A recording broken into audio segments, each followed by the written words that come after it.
नमस्कार, जय हिंद, वंदे मातरम। दोस्तों, स्वागत है आप सभी का हमारे YouTube चैनल पब्लिक विचार न्यूज़ में।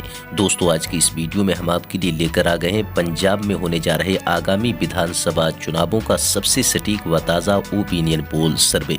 दोस्तों, पंजाब राज्य की 117 विधानसभा सीटों का सबसे सटीक व ताज़ा ओपिनियन पोल सर्वे निकलकर सामने आ चुका है, जिसके नतीजे काफ़ी चौंका देने वाले हैं। चलिए दोस्तों, जान लेते हैं पंजाब राज्य की सभी 117 विधानसभा सीटों का जो सर्वे निकलकर सामने आया है। इस सर्वे के माध्यम से हम जानने की कोशिश करेंगे कि अब की बार पंजाब राज्य में होने जा रहे विधानसभा चुनावों में किस पार्टी की बनेगी सरकार और कौन बनेगा पंजाब राज्य का अगला मुख्यमंत्री। जानकारी के लिए दोस्तों आपको बता दें कि इस वक्त पंजाब में आम आदमी पार्टी की सरकार है, जिसके मुख्यमंत्री भगवंत मान है, जो आम आदमी पार्टी ने पंजाब राज्य में अपनी पूर्ण बहुमत के साथ सरकार बनाई। जानकारी के लिए दोस्तों आपको बता दें कि पंजाब राज्य में कुल विधानसभा की 117 सीटें हैं और पंजाब राज्य में किसी भी पार्टी को अपनी सरकार बनाने के लिए कम से कम 59 सीटें जीतने की जरूरत होती है। चलिए जान लेते हैं पंजाब राज्य का जो सबसे सटीक ताज़ा ओपिनियन पोल सर्वे निकलकर सामने आया है, वो काफी चौंका देने वाला है। चलिए दोस्तों, सबसे पहले बात कर लेते हैं जालंधर की। जालंधर के अंतर्गत देखें दोस्तों, यहाँ पर कुल विधानसभा की 9 सीटें आती हैं। 9 विधानसभा सीटों की अगर बात करें तो भारतीय जनता पार्टी के खाते में 1 विधानसभा सीट जा सकती है। कांग्रेस पार्टी की बात करें तो कांग्रेस पार्टी के खाते में 5 विधानसभा सीट जा सकती है। आम आदमी पार्टी के खाते में 2 विधानसभा सीट जा सकती है। अकाली दल की बात करें तो अकाली दल के खाते में मात्र 1 विधानसभा सीट जा सकती है। चलिए दोस्तों, बात कर लेते हैं इसी के साथ पंजाब के अगले जिले की, जिसका नाम है भटिंडा। भटिंडा जिले के अंतर्गत देखें दोस्तों, यहाँ पर कुल विधानसभा की 6 सीटें आती हैं। 6 विधानसभा सीटों के ताजा रुझान देखें तो भारतीय जनता पार्टी के खाते में यहाँ पर 1 विधानसभा सीट जा सकती है। कांग्रेस पार्टी की बात करें तो कांग्रेस पार्टी के खाते में 3 विधानसभा सीट जा सकती है।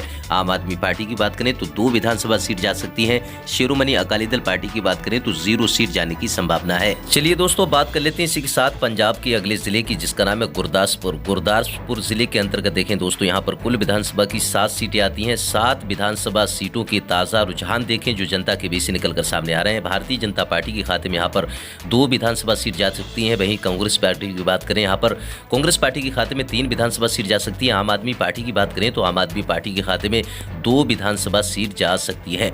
गुरदासपुर जिले के जो ताजा रुझान निकलकर सामने आ रहे हैं दोस्तों, देखें यहाँ पर शिरोमणि अकाली दल पार्टी के खाते में 0 सीट जाने की संभावना है। चलिए दोस्तों, बात कर लेते हैं इसी के साथ पंजाब के अगले जिले की, जिसका नाम है पटियाला। पटियाला जिले के अंतर्गत देखें दोस्तों, यहाँ पर कुल विधानसभा की 8 सीटें आती हैं। 8 विधानसभा सीटों के अगर ताजा रुझान देखें तो यहाँ पर शिरोमणि अकाली दल पार्टी के खाते में 1 विधानसभा सीट जाती नजर आ रही है। आम आदमी पार्टी की बात करें तो आम आदमी पार्टी के खाते में 3 विधानसभा सीट, कांग्रेस पार्टी की बात करें तो 3 विधानसभा सीट, और अगर भारतीय जनता पार्टी की बात करें तो भारतीय जनता पार्टी के खाते में 1 विधानसभा सीट जाने की संभावना है। चलिए दोस्तों, अब बात कर लेते हैं इसी के साथ पंजाब के अगले जिले की, जिसका नाम है साहिबजादा नगर। साहिबजादा नगर जिले के अंतर्गत देखें दोस्तों, यहाँ पर कुल विधानसभा की 3 सीटें आती हैं। 3 विधानसभा सीटों के ताजा रुझान देखें, यहाँ पर शिरोमणि अकाली दल पार्टी के खाते में 0 सीट जाती हुई नजर आ रही है। आम आदमी पार्टी के खाते में 1 विधानसभा सीट, कांग्रेस पार्टी के खाते में 2 विधानसभा सीट, और भारतीय जनता पार्टी के खाते में अगर देखें यहाँ पर 0 सीट जाने की संभावना है। चलिए दोस्तों, बात कर लेते हैं इसी के साथ पंजाब के अगले जिले की, जिसका नाम है अमृतसर। अमृतसर जिले के अंतर्गत देखें दोस्तों, यहाँ पर कुल विधानसभा की 11 सीटें आती हैं। 11 विधानसभा सीटों की अगर बात करें तो भारतीय जनता पार्टी के खाते में यहाँ पर 1 विधानसभा सीट जाती हुई नजर आ रही है। कांग्रेस पार्टी की बात करें तो 4 विधानसभा सीट, आम आदमी पार्टी के खाते में 5 विधानसभा सीट, शिरोमणि अकाली दल पार्टी की बात करें तो यहाँ पर 1 सीट जाने की संभावना है। चलिए दोस्तों, अब बात कर लेते हैं इसी के साथ पंजाब के अगले जिले की, जिसका नाम है मुक्तेश्वर साहिब। मुक्तेश्वर साहिब जिले के अंतर्गत देखें दोस्तों, यहाँ पर कुल विधानसभा की 4 सीटें आती हैं। 4 विधानसभा सीटों के ताजा रुझान देखें तो यहाँ पर शिरोमणि अकाली दल पार्टी के खाते में 0 सीट जाती हुई नजर आ रही है। आम आदमी पार्टी के खाते में 1 विधानसभा सीट, कांग्रेस पार्टी की बात करें तो 2 विधानसभा सीट, और भारतीय जनता पार्टी की बात करें तो बीजेपी के खाते में यहाँ पर 1 सीट जाने की संभावना है। चलिए दोस्तों, बात कर लेते हैं इसी के साथ पंजाब के अगले जिले की, जिसका नाम है मोगा। मोगा जिले के अंतर्गत देखें दोस्तों, यहाँ पर कुल विधानसभा की 4 सीटें आती हैं। शिरोमणि अकाली दल पार्टी के खाते में 0 सीट जा सकती है। आम आदमी पार्टी के खाते में 1 विधानसभा सीट, कांग्रेस पार्टी के खाते में 2 विधानसभा सीट, और भारतीय जनता पार्टी के खाते में यहाँ पर 1 विधानसभा सीट जाने की संभावना है। चलिए दोस्तों, बात कर लेते हैं इसी के साथ पंजाब के अगले जिले की, जिसका नाम है शहीदनगर। शहीदनगर जिले के अंतर्गत देखें दोस्तों, यहाँ पर कुल विधानसभा की 3 सीटें आती हैं। भारतीय जनता पार्टी के खाते में 0 सीट जाती हुई नजर आ रही है।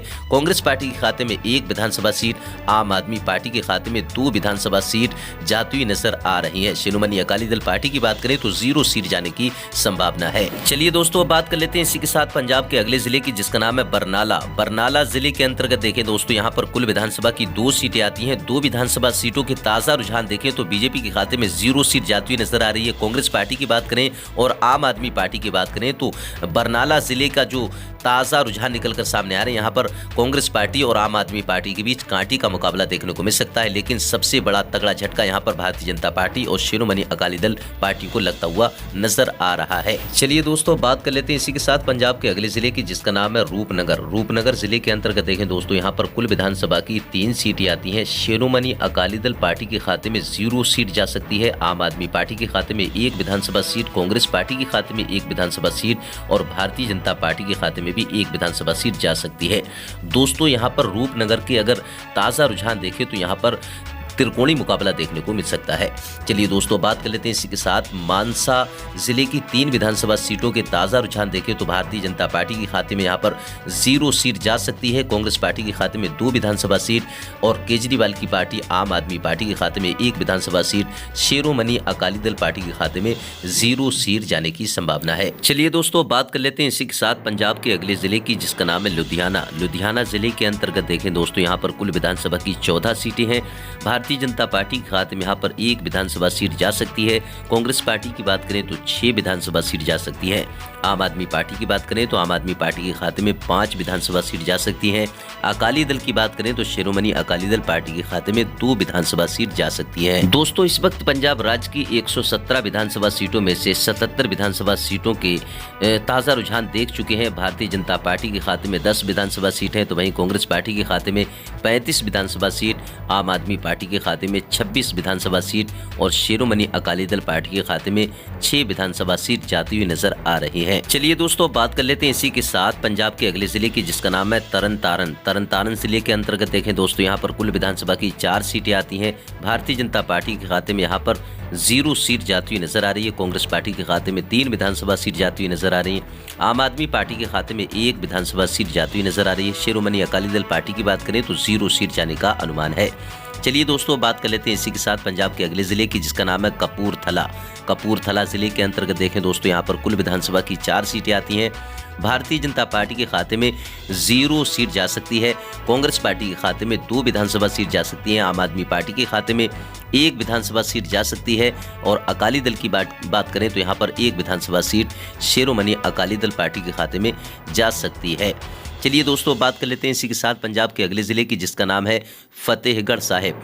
जिले की 3 विधानसभा सीटों के रुझान देखें तो यहाँ पर त्रिकोणीय मुकाबला देखने को मिल सकता है। भारतीय जनता पार्टी और कांग्रेस पार्टी और आम आदमी पार्टी यानी कि तीनों पार्टियों के बीच 1-1 विधानसभा सीट जा सकती है। अकाली दल की बात करें तो 0 सीट जाने का अनुमान है। चलिए दोस्तों, बात कर लेते हैं इसी के साथ पंजाब के अगले जिले की, जिसका नाम है मलेरकोटला। मलेरकोटला जिले की 3 विधानसभा सीटों के ताजा रुझान अगर देखें तो यहाँ पर शिरोमणि अकाली दल पार्टी के खाते में 0 सीट जा सकती है, तो वहीं भारतीय जनता पार्टी के खाते में भी 0 सीट जा सकती है। कांग्रेस पार्टी की बात करें तो 2 विधानसभा सीट, आम आदमी पार्टी के खाते की बात करें तो यहाँ पर आम आदमी पार्टी के खाते में 1 विधानसभा सीट जा सकती है। चलिए दोस्तों, बात कर लेते हैं इसी के साथ पंजाब के अगले जिले की, जिसका नाम है संगरूर। संगरूर जिले की 5 विधानसभा सीटों के ताजा रुझान देखें तो यहाँ पर भारतीय जनता पार्टी के खाते में 0 सीट जा सकती है, तो वहीं शिरोमणि अकाली दल पार्टी के खाते में भी 0 सीट जा सकती है। आम आदमी पार्टी के खाते में 1 विधानसभा सीट जा सकती है और संगरूर जिले के ताज़ा रुझान अगर देखें तो यहाँ पर कांग्रेस पार्टी के खाते में 4 विधानसभा सीट जाने का अनुमान है। चलिए दोस्तों, बात कर लेते हैं इसी के साथ पंजाब के अगले जिले की, जिसका नाम है पठानकोट। पठानकोट जिले की 3 विधानसभा सीटों के अगर ताज़ा रुझान देखें तो यहाँ पर बीजेपी के खाते में 0 सीट जा सकती है। कांग्रेस पार्टी के खाते में 1 विधानसभा सीट, आम आदमी पार्टी के खाते में 2 विधानसभा सीट जा सकती हैं। शिरोमणि अकाली दल पार्टी की बात करें तो 0 सीट जाने का अनुमान है। चलिए दोस्तों, बात कर लेते हैं इसी के साथ पंजाब के अगले जिले की, जिसका नाम है फाजिल्का। फाजिल्का जिले की 4 विधानसभा सीटों के अगर ताज़ा रुझान देखें तो यहाँ पर शिरोमणि अकाली दल पार्टी के खाते में 0 सीट जा सकती है। आम आदमी पार्टी के खाते में 2 विधानसभा सीट, कांग्रेस पार्टी के खाते में 1 विधानसभा सीट और भारतीय जनता पार्टी के खाते में भी 1 विधानसभा सीट जा सकती है। चलिए दोस्तों, बात कर लेते हैं इसी के साथ पंजाब के अगले जिले की, जिसका नाम है फिरोजपुर। फिरोजपुर जिले की 4 विधानसभा सीटों के ताज़ा अगर रुझान देखें तो यहाँ पर भारतीय जनता पार्टी के खाते में 0 सीट जा सकती है, तो कांग्रेस पार्टी के खाते में 2 विधानसभा सीट जा सकती है। आम आदमी पार्टी की बात करें तो एक विधानसभा सीट जा सकती है। शिरोमणि अकाली दल पार्टी की बात करें तो फिरोजपुर जिले के अगर ताज़ा रुझान देखें तो यहाँ पर शिरोमणि अकाली दल पार्टी के खाते में भी एक विधानसभा सीट जा सकती है। चलिए दोस्तों, बात कर लेते हैं इसी के साथ पंजाब के अगले जिले की, जिसका नाम है होशियारपुर जिले की 7 विधानसभा सीटों के अगर ताज़ा रुझान देखें तो यहाँ पर बीजेपी के खाते में एक विधानसभा सीट जा सकती है। कांग्रेस पार्टी और आम आदमी पार्टी के खाते में 3 विधानसभा सीट जा सकती हैं। और शिरोमणि अकाली दल पार्टी की बात करें तो यहाँ पर शिरोमणि अकाली दल पार्टी के खाते में 0 सीट जा सकती है। चलिए दोस्तों, बात कर लेते हैं इसी के साथ पंजाब के अगले जिले की, जिसका नाम है फरीदकोट जिले के अंतर्गत देखें दोस्तों, यहाँ पर कुल विधानसभा की 3 सीटें आती हैं। यहाँ पर त्रिकोणीय मुकाबला देखने को मिल सकता है। जिस तरह के ताज़ा रुझान निकलकर सामने आ रहे हैं, भारतीय जनता पार्टी के खाते में 0 सीट जा सकती है, कांग्रेस पार्टी के खाते में 1 विधानसभा सीट, आम आदमी पार्टी के खाते में 1 विधानसभा सीट, शिरोमणि अकाली दल पार्टी के खाते में भी 1 विधानसभा सीट जा सकती है। तो दोस्तों, ये था पंजाब में होने वाले आगामी विधानसभा चुनावों का सबसे सटीक व ताज़ा ओपिनियन पोल सर्वे। दोस्तों, आपको बता दें कि पंजाब राज्य में कुल विधानसभा की 117 सीटें हैं। पंजाब राज्य में किसी भी पार्टी को अपनी सरकार बनाने के लिए कम से कम 59 सीटें जीतने की आवश्यकता होती है। दोस्तों, पंजाब राज्य में होने जा रहे आगामी विधानसभा चुनाव को लेकर आपकी क्या राय है? अपनी राय हमें कमेंट बॉक्स में लिखकर जरूर बताएं।